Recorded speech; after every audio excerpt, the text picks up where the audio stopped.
And she did it too. I mean, really, that's what we're left with.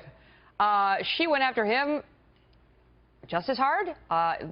Somebody just tweeted out, these speeches are a lot more deprecating and a lot less self-deprecating than we normally see. I want to bring back in Katrina Pearson and Robert Zimmerman. Katrina, you tell me. I mean, they were both, I think we were in the burn territory as opposed to the singe. You tell me. Well, I guess it's my turn to say, wow, she spent her time attacking Donald Trump and not being self-deprecating. Look, we are in the middle of a campaign, a very contentious one, and one where the stakes are extremely high. Mr. Trump definitely was funny. He was his usual charming, funny, entertaining self, but he was also going to make clear, as he pointed out in the room, Megyn, that her biggest supporters, NBC, CNN, they were all there. So he was just getting the message out that they refused to. Robert, were you a little disappointed that she went to the cutting place? She had an opportunity to carve out some high ground there, and she arguably gave it away. Oh, come on, Megyn. If you saw the response from the audience, if you heard her words talking about a sense of unity, overcoming bigotry and fear, and that was after she said Donald Trump is healthy as a horse, like the one Vladimir Putin rides around on. She also threw quite a few shots at herself, too, to quite a few, but also made a lot of jokes at her own expense. He made jokes at his own expense, The point is, Megyn, the public can decide for themselves just what they think. I think when all is said and done, this is not a Democrat or Republican debate. I think she rose above partisanship. I think she showed really great grace in the tradition of Ronald Reagan or husband President Clinton at the time, certainly Barack Obama. I think she showed great grace in her style. Stand by. I'm not saying goodbye to you. I'm standing you by because I want to bring in also former Romney campaign strategist Stuart Stevens, who's here, and Trump National Security Advisor and former Michigan Congressman Pete Hoekstra.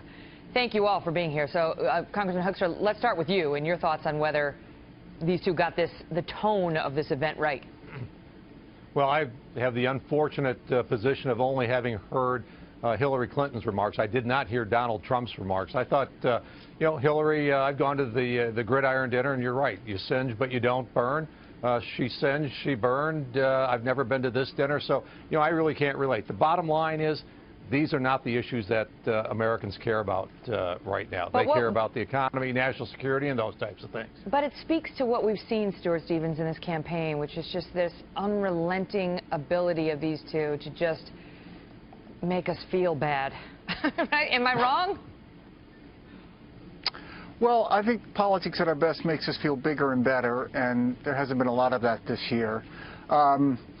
You know, look, I thought that Obama and Romney were funnier 4 years ago, but in the grand scheme of things, you know, it's a great event. They're there to raise money.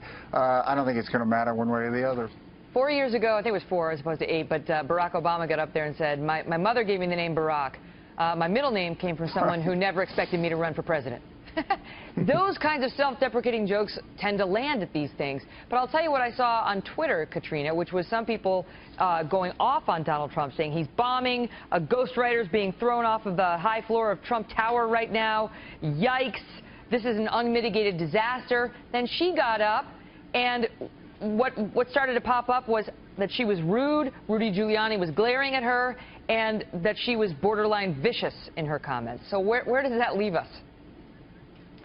Well, I think it leaves us at going into the finish line of a presidential campaign, and you know, it's astounding to me how we hear that Hillary Clinton was talking about unity and bringing people together, but then again, Megyn, this was one of her public speeches, not one of her private speeches, which we all know now that she has disdain for many Americans, particularly those who don't support her and those who were in the room that were Catholic.